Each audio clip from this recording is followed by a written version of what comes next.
aparentemente se ha pagado 152.000 soles por un texto, por un manuscrito que es falso, señores. Para hablar de este tema tenemos ya a Percy Vilches Salvatierra, director periodístico de Valor.pe, quien ya se encuentra en estudios. Hola Percy, ¿cómo estás? Buenas tardes, muy bien, gracias por la invitación.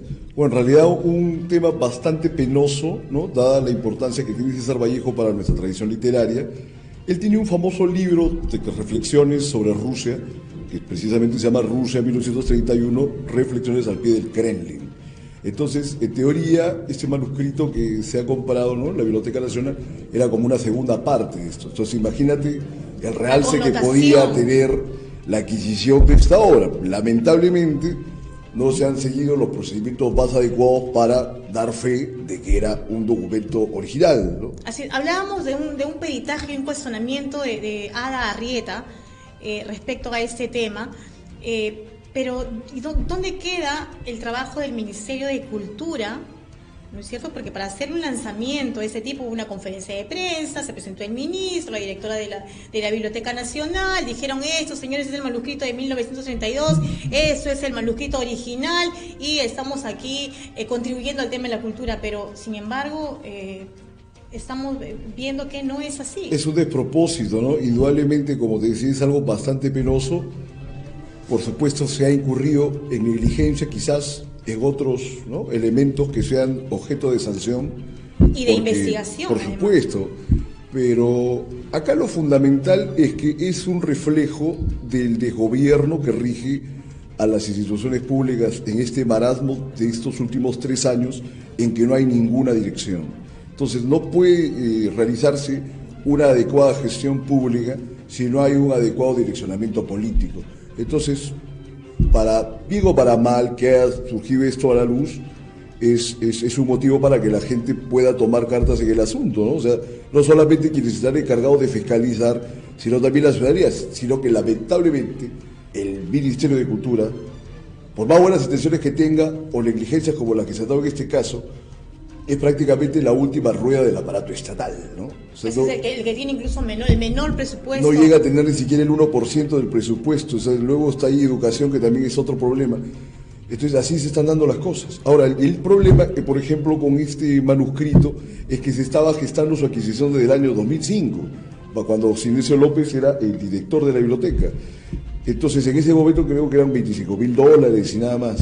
Se ha ido pasando el tiempo y como que se ha ido incrementando el monto, y sin embargo ese incremento del monto no se ha correspondido con una adecuada indagación, ¿no? Tendría que haberse hecho una investigación exhaustiva para acreditarlo, porque como les estaba comentando, si el manuscrito fuera original, bueno, sería pues una tremenda adquisición, ¿no?, verdaderamente valiosa, ¿no?, dada la singularidad de Vallejo. ¿Por qué la importancia de que sea de este manuscrito? Es una crónica periodística, por cierto, de todo lo que... Ensayos, reflexiones sobre su estadía en la Rusia estalinista, ¿no? Ya Stalin, con todo este cambio social y la revolución que estaba teniendo en aquel momento la Unión Soviética en los 31, 32... La revolución, bueno, ya había arrancado varios años antes, pero ya se había entronizado Stalin en el poder. Entonces Stalin ya en relación a Lenin pues había hecho unos virajes muy importantes, ¿no? Siendo el año del 31 al 33 supuestamente que se realiza este documento, estamos ya a un paso de los juicios de Moscú, ¿no? Entonces era una cosa bastante importante de que la gente lo conozca y tener, por supuesto, la obra en manos de la biblioteca, pero lamentablemente se da lo que estamos cuestionando. Como un aporte a la cultura, pero... Por supuesto, un valor simbólico tremendo, ¿no? ¿Qué correspondería en estos casos, Percy? En estos casos tiene que verse a las personas que han realizado esta adjudicación, que veo que ha sido por una contratación directa, me parece, y indudablemente pues tiene que haber algún procedimiento sancionador, ¿no? Porque de primer lugar se aparenta que ha habido una negligencia que no puede darse... Pero bastante dudoso. Una negligencia que no puede darse a cabo en medio de un tipo de contratación pública, ¿no? Es una negligencia un poco turbia, entonces tendrían que los encargados de fiscalizar hacer las indagaciones correspondientes, y si se amerita, por supuesto, una sanción, tendrán que sancionarse a los funcionarios que han estado encargados de esta adquisición, ¿no? Así es, como bien decía César Vallejo, pues ha sido un reconocido literario, pero además siempre en el aporte a la cultura, y sin embargo ahora vemos que eso ya no es un aporte a la cultura, sino más bien es una estafa a la cultura.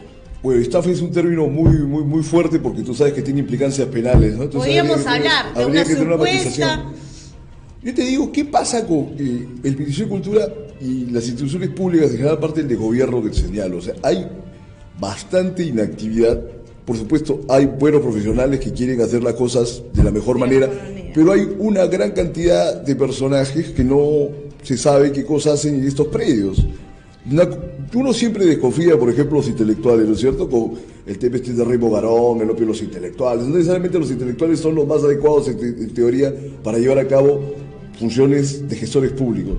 Sin embargo, encargar solamente a gestores públicos que se encarguen de sectores tan delicados y que tienen una gravitación fundamental para el desarrollo de la ciudadanía, como es cultura o educación, es también un equívoco, ¿no? Entonces, a mí me sorprende que casi no veo personajes de la intelectualidad participando en estas áreas, ¿no? Como sucede en otros países.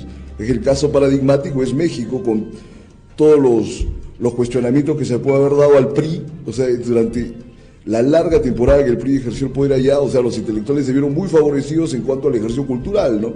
Octavio Paz, por ejemplo, ¿no?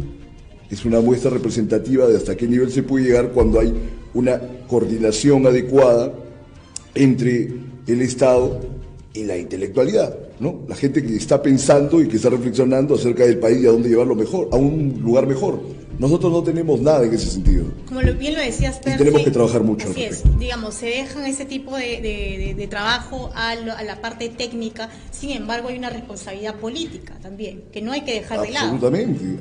Porque no es que alguien me combina y hace todo un proceso, un trabajo y te indica, sí, este es el manuscrito, entonces pasa, hay asesores, ahí está el ministro, tiene todo un equipo que tranquilamente pudo haber detectado esta situación. Y en primer lugar, bueno, quien está a cargo de la biblioteca, ¿no? ¿Cierto? O sea, en principio que debió ser el primer filtro la directora de la Biblioteca Nacional. O sea, como te digo, indudablemente en el ámbito de la gestión pública hay funcionarios, ¿no?, de primer orden que, como tú misma lo señalas, tienen pues subalternos, ¿no?, asesores, así técnicos. Entonces, en un procedimiento de esta naturaleza, yo creo que no hay lugar para inmunidad, ¿no? Entonces hay que buscar que se den los procedimientos que corresponden y si van a dar las sanciones, bueno, que se ejecuten de la mejor manera, porque es algo que no se puede repetir, ¿no? ¿Quién debería tomar la iniciativa de iniciar acciones de investigación? Primero de forma interna. Por supuesto, ¿no? La Oficina de Control Interno, podría haber también el organismo supervisor de contrataciones en el Estado. Si hubiera pues algún elemento que pudiese ser delictivo, bueno, ya tendría que pasar a obrar la Fiscalía inclusive, ¿no? El Ministerio Público. Estamos hablando de un caso bastante delicado, señores, porque es una contratación, y todavía ha sido contratación directa, por 152.000 soles. Acá no hay ninguna clase de cuidado. Como te decía, esto es lamentable y nos demuestra el desgobierno en el cual está sumida la administración pública del país. ¿Qué hacer para evitar que hechos como este que estamos comentando vuelvan a suceder?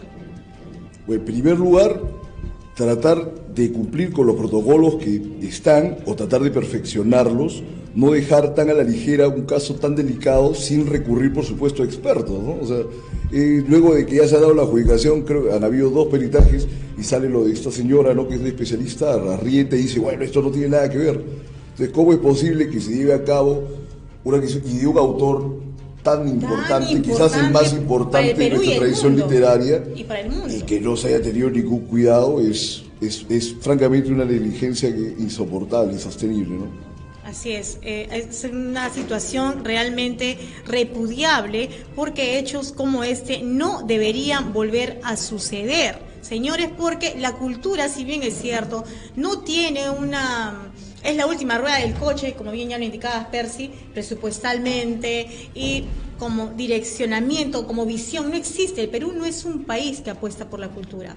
Pero el Perú en realidad, y aunque suene duro, es un país que no apuesta por nada que represente la mediación de la inteligencia, ¿no? Por las presentaciones públicas, por ejemplo, de los congresistas, ¿no?, con estas últimas cantinfladas que ha dicho, ¿no?, la congresista Beteta, bueno, ya nos han dejado por las patas de los caballos a nivel mundial, ¿no? Entonces yo creo que todos los personajes importantes que pasaron por el Congreso, de existir una vida tras la muerte, bueno, deben estarse lamentando, ¿no?, también como almas en pena de ver los estragos que causa esta incultura generalizada, ¿no? Y esta falta de criterio y de inteligencia en los medios públicos es tremendo y terrible. Así es, ponías en agenda un tema que tiene que ver con la cuestión presupuestal, pero no solamente pasa por un tema de presupuesto. Por supuesto mejorar que no. las condiciones promover, impulsar la cultura en el Perú. Presupuesto y gestión y la convocatoria de las personalidades más adecuadas, que no solo se cifran en tener una maestría o dos, y que no tienen casi nada que ver, o que nunca han tenido una opinión cultural ni política. Acá tenemos, por ejemplo, ministros que nunca han tenido opinión política. Entonces, ¿qué cosa hacen en cargo de tanta importancia? Es una situación muy lamentable. El Tecnopols, como lo llaman, es tener la cuestión técnica y también la parte política. El complemento perfecto, señores, para llevar adelante e impulsar reformas para el país. Muchísimas gracias, Percy. Ya está en